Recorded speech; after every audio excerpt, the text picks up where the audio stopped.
Banyak sahabat yang bertanya tentang soalan, jadi saya rumuskan, saya ringkaskan kerana kebanyakan soalan ini menjurus kepada banyak orang yang melihat MLM ini dalam perspektif yang negatif.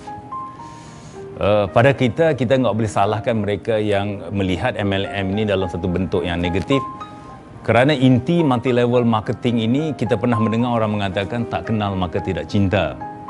Kadang-kadang mereka mengenal MLM ini dalam sudut yang negatif, maka negatiflah mereka.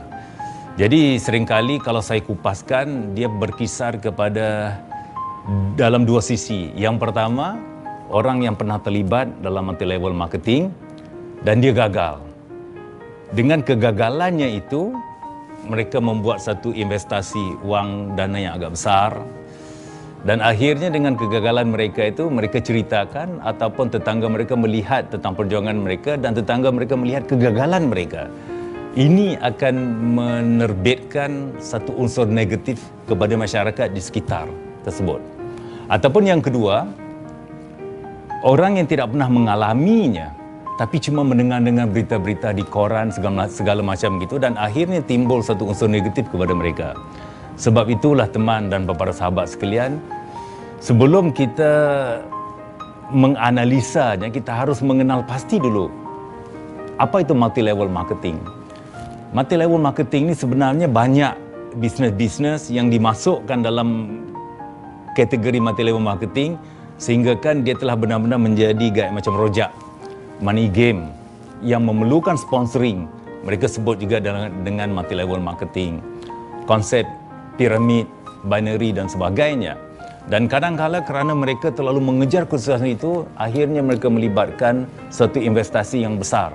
Maka apabila timbul satu kegagalan, maka kerugian mereka tanggung itu besar. Dan sebab itulah berdirinya Keling di sini sebenarnya adalah untuk cuba untuk membaik pulih nama multi-level marketing itu sendiri. Sebab MLM yang murni, dia sesekali tidak akan melibatkan satu investasi yang besar. Investasi ini cukup sederhana, diibaratkan anda membuka sebuah toko, tetapi toko ini telah kita siapkan. Kalau di toko kita menunggu pelanggan, tetapi kalau multi-level marketing ini, kita keluar untuk mencari pelanggan. Kita membuat satu promosi, memperkenalkan produk-produk kita yang berkualitas, dan bonus kita ataupun ganjaran kita dapatkan apabila kita menjual produk. Untuk mendapatkan satu omset yang besar, penghasilan yang besar, kita harus menjual produk yang banyak. Dan pasti apabila kita melakukan sendiri, maka kita tidak akan bisa mencapai apa yang kita inginkan. Maka sebab itulah konsep multi-level marketing adalah membesarkan rangkaian kita dengan membuat sponsoring. Dan di saat sponsoring ini diibaratkan anda telah membuka rangkaian bisnes anda di kawasan-kawasan yang lain, dan pastinya membutuhkan orang untuk mengawasinya. Dan ini yang kita namakan sponsoring itu tadi.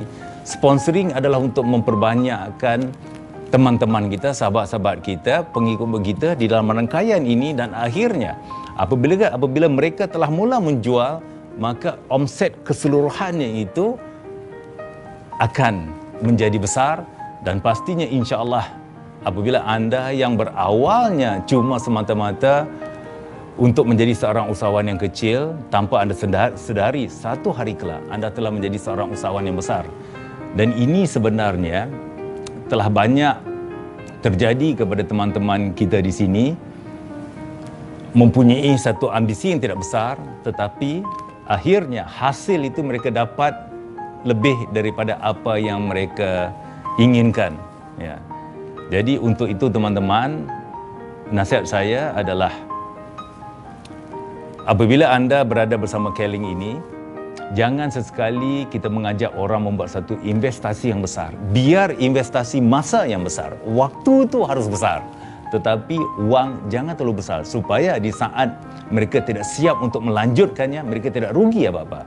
Tetapi kalau mereka siap melanjutkan, melakukan dengan secara istiqamah, fokus, dan juga melakukan dengan cara yang benar, menceritakan, menjual produk kepada orang yang benar-benar membutuhkan produk tersebut, insya-Allah anda akan benar-benar merasakan nikmat kesuksesan yang sebenarnya di dalam industri yang kita namakan multi-level marketing itu sendiri.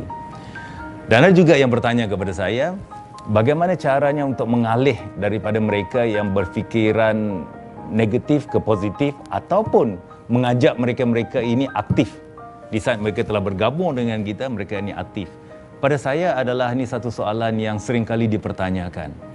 Pada saya adalah cukup sederhana, teman-teman sekalian ya. Kerana di saat kita mengajak orang itu, kadang-kala dia bergabung dengan kita kerana benar-benar dia ingin merubah kehidupan mereka.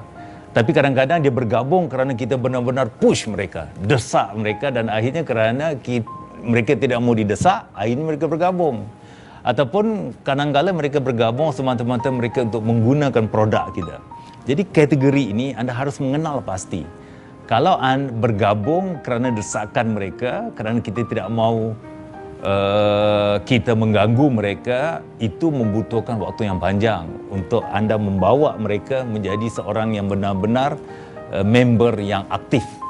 Tetapi kalau benar-benar dari awal anda melakukan cara yang benar, anda membuka minda mereka, anda benar-benar meyakinkan mereka bahawa ini adalah salah satu transport supaya mereka bisa sukses hidup di sini, ini lebih gampang sedikit. Dengan dari awal lagi anda telah menunjukkan program-program yang bimbing mereka, program-program yang harus mereka lakukan, program-program yang harus mereka lalui. Dan insya-Allah, biar jumlahnya sedikit, tetapi jumlahnya sedikit ini, percayalah Bapak Ibu, ini yang akan menjadi berlian-berlian yang akan menyinari rangkaian keseluruhan bisnes anda kelak. Dan insya-Allah anda bukan sahaja sukses, tetapi anda juga bisa membuat mereka sukses nanti di sini.